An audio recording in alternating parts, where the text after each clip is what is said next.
Assalamualaikum warahmatullahi wabarakatuh. Saya dari kelompok 1 akan mempresentasikan materi yang berjudul Implementasi Metode KNRS Netball menggunakan Python. Dalam presentasi ini, saya akan menjelaskan secara singkat konsep KNN. KNRS Netball atau KNN adalah algoritma klasifikasi sederhana yang menentukan kelas suatu data berdasarkan kedekatannya dengan data lain, bersifat non-parametrik dan lazy learning.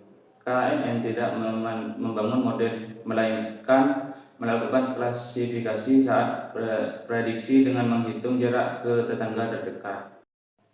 Terdapat 3 inti dari prinsip kerja KNN, yaitu 1. Algoritma klasifikasi berbasis tetangga terdekat. Algoritma klasifikasi berbasis tetangga terdekat KNN adalah metode klasifikasi yang menentukan kelas suatu data baru berdasarkan kemiripan jarak dengan sejumlah data tetangga terdekat.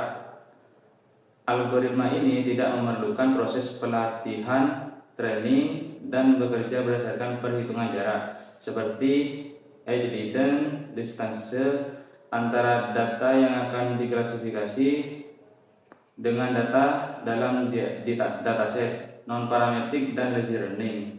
2. Non-parametrik dan lazy learning. Non-parametrik adalah metode yang tidak mengasumsi bentuk tetap dari model atau distribusi data. Lazy learning adalah pendekatan yang menunda proses belajar hingga tahap prediksi tanpa membentuk model terlebih dahulu. 3. Parameter utama. Parameter utama KNN dibagi menjadi 2, yaitu nilai K dan metode pengukuran jarak. Nilai K adalah jumlah tetangga terdekat yang digunakan untuk menentukan kelas. Metode pengukuran jarak adalah cara menghitung kedekatan antara data seperti Edge atau Manhattan Distance. Cara kerja KNN. Terdapat 4 cara kerja dalam KNN. 1. Hitung jarak antara data uji dan seluruh data latih. Menghitung jarak antara data uji dan seluruh data latih berarti menentukan seberapa dekat data uji dengan setiap data latih menggunakan metode seperti Euclidean atau Manhattan Distance. Pilih K tetangga dekat. Milih K tetangga terdekat berarti mengambil K dan latih yang memiliki jarak terdekat ke data uji sebagai dasar untuk menemukan kelasnya.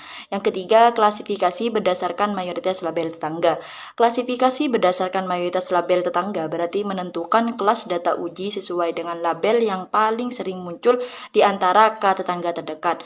Semakin kecil K, semakin sensitif terhadap news. Semakin kecil nilai K, maka algoritma KNN menjadi lebih sensitif terhadap news. Karena keputusan klasifikasi hanya bergantung pada sedikit tetangga. Implementasi Python. Penjelasan dari Python dengan potongan kode pada gambar ini adalah 1. Import class Knebox classifier dari modul clean. Knebox untuk model klasifikasi KNN. Membuat objek KNN classifier dengan parameter Knebox sama dengan 3. Artinya akan mempertimbangkan 3 tetangga terdekat saat melakukan klasifikasi. 3. Melatih model KNN menggunakan data latih Xtrain untuk fitur dan YTrain untuk label. Meskipun KNN adalah lazy learner, perintah fit di sini hanya menyimpan data latih, bukan membangun model. Melakukan prediksi terhadap data uji extends dan hasil prediksi disimpan ke dalam variabel YTrain. Prediksi dilakukan berdasarkan 3 data tetangga terdekat yang paling mirip. Jadi pada evaluasi model, untuk mengevaluasi model saya ada 2 metrik utama yang digunakan. Yang pertama adalah confusion metric. Apa itu? Sederhananya ini adalah sebuah tabel yang merangkum hasil prediksi model kita. Jadi dari tabel ini kita bisa melihat dengan jelas berapa banyak data yang berhasil diprediksi dengan benar dan berapa banyak yang salah untuk setiap kelasnya. Nah, ini sangat berguna untuk melihat apakah model kita cenderung bingung saat memprediksi atau tidak. Nah, kedua, ini ada istilah akurasi skor, akurasi pada saat memprediksi. Nah, ini mungkin metrik yang intuitif. Akurasi mengukur seberapa sering model kita membuat prediksi yang benar secara keseluruhan. Jadi angkanya akan disajikan dalam bentuk persentase. Kita langsung tahu, misal model kita 95% benar, berarti sisanya salah. Nah, penting untuk diingat bahwa akurasi model ini bisa dipengaruhi oleh beberapa faktor gitu. Ada dua yang paling utama. Yang pertama adalah nilai K. Jadi untuk memprediksi data, memilih jumlah tetangga yang terlalu kecil bisa membuat terlalu sensitif terhadap data noise. Dan sebaliknya, jika K terlalu besar, maka batas antar kelas bisa menjadi kabur gitu. Jadi menemukan nilai K yang pas itu sangat krusial. Yang kedua ada istilah skala data. Nah, karena algoritma ini berbasis jarak, fitur dengan skala besar bisa mendominasi perhitungan jarak. Misal, jika satu fitur punya rentang ribuan, sementara yang lain hanya puluhan, maka fitur yang pertama atau yang ribuan itu menjadi akan jauh lebih berpengaruh. Nah, itulah kenapa scaling atau normalisasi data itu seringkali menjadi langkah penting sebelum menerapkan KNN. Nah, saya punya bagian kesimpulan dari seluruh presentasi. Jadi dari seluruh proses yang telah dilalui, kami sampai pada beberapa kesimpulan. Implementasi algoritma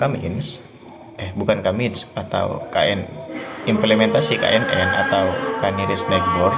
Nah, dengan Python ini menunjukkan bahwa metode ini meskipun sederhana, terbukti sangat efektif untuk tugas klasifikasi atau memilah gitu istilahnya. Kunci kekuatannya terletak pada konsep belajar dari sebelah itu atau tetangga. Nah, dengan menentukan nilai K yang tepat dan menggunakan pengukuran jarak yang sesuai, maka KNN ini mampu mengklasifikasikan data baru dengan baik hanya dengan melihat kedekatannya dengan data yang sudah ada sebelumnya gitu. Nah, selain itu, proses implementasi dan evaluasinya juga menjadi jauh lebih mudah dan efisien berkat adanya library pattern yang sudah tersedia. Contoh seperti scikit-learn yang sudah menyediakan semua alat yang kita butuhkan itu. Nah, untuk presentasi mungkin itu yang bisa disampaikan. Demikian presentasi dari kelompok kami mengenai implementasi algoritma KNN atau Canary Snakeboard gitu. Kami harap apa yang kami sampaikan dapat memberikan pemahaman yang jelas mengenai cara kerja, evaluasi, hingga kesimpulan dari penggunaan algoritma ini. Kami sadar bahwa presentasi yang kami sajikan ini jauh dari kata sempurna gitu. Oleh karena itu, kami sangat terbuka terhadap kritik, saran, maupun pertanyaan yang ada gitu. Sekian dari kami, saya Muhammad Farhan Amin dan kedua rekan saya, Adi Rafiq Erlangga dan Ella Ainuriska, mengucapkan terima kasih atas perhatiannya. Wassalamualaikum warahmatullahi wabarakatuh.